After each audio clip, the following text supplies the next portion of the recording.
లేదు కదా 5 సంవత్సరాలుగా, మీ ప్రభుత్వమే ఉంది కదా, మరి ఏం చేశారు మీరు? ఓకే, ఒకటే కాదు కదా, 100 ఎగ్జాంపుల్స్ తీసుకుందాం. వీళ్ళే అన్నారు కదా పోలవరంలో అత్యంత అవినీతి జరిగిందని, వీళ్ళే అన్నారు కదా వీళ్ళే. అమరావతిలో అయ్యో బాబాయ్ అసలు అమరావతిలో ఇన్సైడర్ ట్రేడింగ్ జరిగిపోయింది, ఇదైపోయింది అదైపోయింది అని గుండెలు బాదుకున్నారుగా, అన్నారు కదా. ఏమైంది? ఎక్కడ ప్రూవ్ చేయగలిగారు? మీరు 5 సంవత్సరాలుగా మీరే కదా అధికారంలో ఉన్నారు కదా.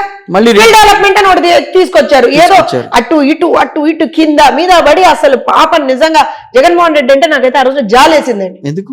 లేకపోతే ఏమీ చేయలేక, చంద్రబాబు నాయుడు గారిని ఎదుర్కోలేక, తెలుగుదేశం పార్టీని ఎదుర్కోలేక ఒక దొంగ కేసు, అక్రమ కేసు బనాయించాడు. నువ్వు అధికారంలో లేనప్పుడు, ప్రతిపక్షంలో ఉన్నప్పుడు పెద్ద పెద్ద బుక్లెట్లు పంచాడు కదండి. ఇంత పెద్ద బుక్లెట్ పంచాడుగా. అక్రమ కేసు అని అనుకున్నప్పుడు 11 రోజుల్లో బెయిల్ వచ్చేసాడు. నేను మీకు అదే చెప్పాను. We went by the procedure. Arrest చేసినటువంటి విధానాన్ని మేము ఫస్ట్ కంటెస్ట్ చేసామని చెప్తున్నాను. We didn't go for bail first. మేము బెయిల్ కి ఫస్ట్ వెళ్ళలేదండి. ఈ క్లారిటీ నేను ఎదురు కూడా ఇచ్చున్నా, మళ్ళీ ఇస్తున్నా. మేము అరెస్ట్ చేసినటువంటి విధానాన్ని ఖండించాం. మేము రూల్స్ అండ్ ప్రొసీజర్స్ మీరు ఫాలో చేయకుండా చేశారని చేసాం మేము. ఎందుకంటే మేము ఇవాళ కాదు, ఎప్పుడైనా సరే we go by rules and procedures అండి. తెలుగుదేశం పార్టీ అంతే, ముఖ్యంగా చంద్రబాబు నాయుడు గారు అయితే అంతే. సో ఇవాళ నేను ఎందుకంటే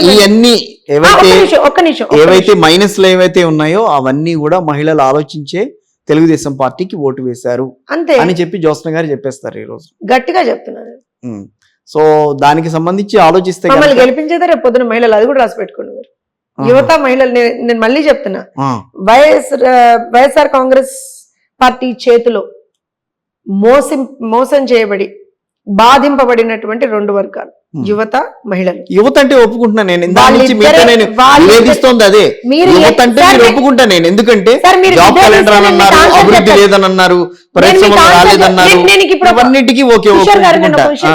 కానీ మహిళల విషయంలో ఏదో జరిగిందని చెప్పి మీరు చెప్తున్నట్టుగా వాస్తవం కనిపించట్లేదు అనేది నా ఉద్దేశం. కరెంట్ ఛార్జీలు పెరగలేదా? సార్ కరెంట్ ఛార్జీలు, బస్ ఛార్జీలు పెరగలేదా?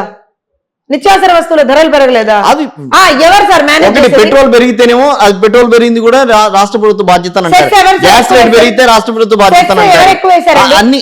ఒక్క నిమిషం, దేశవ్యాప్తంగా ఏ రాష్ట్రంలో లేనటువంటి రేటు ఆంధ్రప్రదేశ్ రాష్ట్రంలోనే ఎందుకుంది? ₹2 లేదు. ఇప్పుడు అది ఎప్పటి నుంచి ఉంది? 2018 నుంచి 17 నుంచే కంటిన్యూ అవుతుంది. అది 2017 నుంచి నేను చెప్పేది 2015 నుంచి కంటిన్యూ అవుతున్నా, దాన్నే కంటిన్యూ చేశారు. రోడ్డు సెస్ వేశారు కదా, 1 కిలోమీటర్ రోడ్ వేశారు వీళ్ళు. సరే మళ్ళీ రోడ్ల మీదకి వచ్చారు మీరు. నేను రోడ్ల మీదకి రావడం కాదు, నేను I'm telling you the fact Kishore గారు. ఇప్పుడు నేను ఇందాక చెప్పినట్టుగా మీరు వాళ్ళ కన్వీనియంట్ గా ఏమంటారంటే వైఎస్ఆర్సీపీ నాయకులు మాట్లాడినట్టుగా కన్వీనియంట్ గా మహిళలు వేస్తారంటే ఎక్కడి నుంచి చేస్తారు సార్? ఎక్కడి నుంచి చేస్తారు? What give me one single reason. మేము డబ్బులు ఇచ్చాం కాబట్టి మాకు మహిళలు ఓట్లు వేస్తారంటే మాత్రం అది చాలా తప్పు. మీకు ఎందుకే ఓటేస్తారు? తెలుగుదేశం పార్టీకి ఎందుకు? డెఫినెట్ గా because we have proved our. ఎలా? మేము మహిళలకి సంబంధించి రాజకీయంగా కావచ్చు, ఆర్థికంగా కావచ్చు, హయ్యర్ పొజిషన్ లో ఎప్పుడైనా మహిళలను పెట్టిన తెలుగుదేశం పార్టీ మొదటి థింగ్. రెండో థింగ్, వనిత మహిళ ఆవిడ, అంతకు ముందు సుచరిత కూడా ఆవిడ హోమ్ మినిస్టర్ మహిళే, రోజా గారు ఉన్నారు, తర్వాత వెడల రజనీ ఉన్నారు, చాలా మంది ఉన్నారు. అవునా? వీళ్ళు ఎక్కడన్నా మహిళలకు ఎక్కడ ప్రాతినిధ్యం వహించలేదని అనలేం. ఒక్క నిమిషం, వీళ్ళు ఎక్కడన్నా వాళ్ళ శాఖల గురించి ఏ రోజు మాట్లాడారు? ఎందుకు మాట్లాడాలి? వాసిరెడ్డి పద్మ గారు అని ఒక ఆవిడ, మహిళా కమిషన్ చైర్మన్ ఆవిడ, చైర్పర్సన్ ఆవిడ. మీకు చూసారు మీరు ఎక్కడ? ఎందుకు ప్రతి కేసులో కూడా దిశకి సంబంధించిన ప్రతి కేసులో ఆవిడ వచ్చి మాట్లాడింది కదా. Sir I give you numbers. Kishore గారు మీరు ఒక జర్నలిస్ట్, ఇక్కడ నేను మీతో ఆవిడ మాట్లాడింది చాలా 3 సందర్భాల్లో. నేను చెప్తా కదా సార్, మీరు ఎందుకు తొందరపడతారు? 3 సందర్భాల్లో మాట్లాడింది ఆవిడ.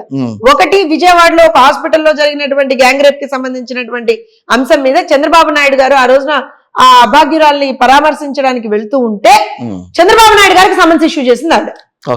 ఆ కేసులో మాట్లాడింది. ఇంకోటి, విజయవాడలో ఒక నాయకుడు, అతను అప్పుడే ఒక 6 months బ్యాక్ 5 months బ్యాక్ తెలుగుదేశంలోకి వచ్చాడు, అతని వల్ల ఒక అమ్మాయి ఆత్మహత్య చేసుకుంది అనేటువంటి అంశం మీద మాట్లాడింది. మూడో అంశం దేని మీద మాట్లాడింది అంటే, పవన్ కళ్యాణ్ గారు వాలంటీర్లు ఏమో అన్నారు, హ్యూమన్ ట్రాఫికింగ్ చేస్తున్నారు వాలంటీర్లు, విమెన్ ట్రాఫికింగ్ చేస్తున్నారు వాలంటీర్లు, నా దగ్గర నిఘా వర్గాల నుంచి ఒక సోర్స్ ఉందని చెప్పి పవన్ కళ్యాణ్ గారు చెప్పారని చెప్పి పవన్ కళ్యాణ్ గారికి సమన్స్ ఇష్యూ చేశారు. ఇంకొక మర్చిపోయానండి, ఇంకొక విషయంలో కూడా మాట్లాడింది. 4 సందర్భాలు, సారీ కరెక్టింగ్ మై సెల్ఫ్, 3 కాదు 4.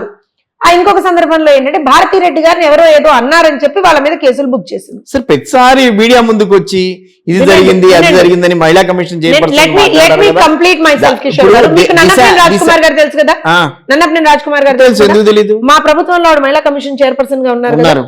ఉన్నప్పుడు రాత్రి లెట్స్ అజ్యూమ్ ఇవాళ ఈవినింగ్ ఎక్కడన్నా ఏదన్నా ఇష్యూ జరిగింది అనుకోండి, అది వైఎస్ఆర్ కాంగ్రెస్ పార్టీ వాడు చేశాడా, తెలుగుదేశం పార్టీ వాడు చేశాడా, ఇంకోటి చేశాడా కాదు, ఎవడు ఇన్వాల్వ్ ఉన్నాడా కాదు, మర్నాడు తెల్లారి కల్లా ఆవిడ అక్కడ ఆ ఘటనా స్థలంలో ఉండేది.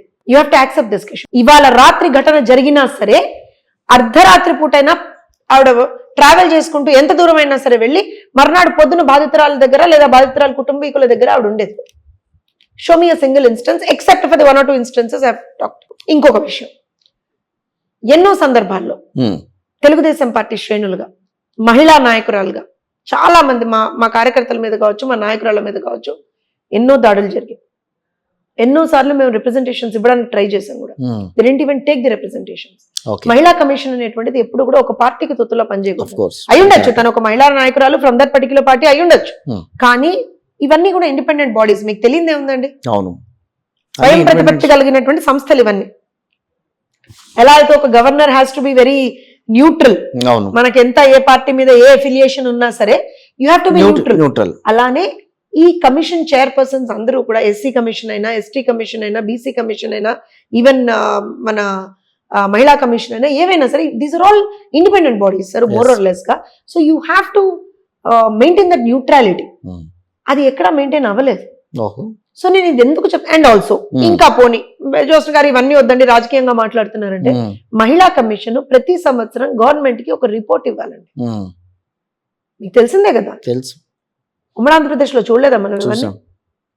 అండ్ ఆల్సో మహిళా కమిషన్ ఏం చెయ్యాలి అంటే, ఎవరైతే వివిధ పార్టీలకు సంబంధించిన మహిళా నాయకురాలు ఉంటారో, ఎన్జిఓస్ ఉంటాయో, మహిళా హక్కుల సంస్థలు ఉంటాయో, వాటి అన్నిటితోటి ఇప్పుడు పిఓడబ్ల్యూ సంధ్యక్క వీళ్ళందరినీ కూర్చోబెట్టుకుని ఉమ్మడి ఆంధ్రప్రదేశ్ లో ఏ రోజున మీటింగ్స్ జరగలేదండి? చాలా జరిగినాయి. ఎందుకు ఇవన్నీ ఇప్పుడు లేవు చెప్పండి? ఎందుకంటున్నా అంటే ఇవన్నీ కూడా ఇవన్నీ అసలు ఈ గత 5 సంవత్సరాల్లో not a single report sir. నేను మహిళా స్థితి, మీరు మహిళా కమిషన్ ఓన్లీ వాళ్ళ భద్రతకే కాదండి, మహిళల స్థితిగతుల మీద ఫైనాన్షియల్ గా what steps has the government taken. It's an agency that you have to, అదొక ఇదండి, కమిషన్ అండి అది.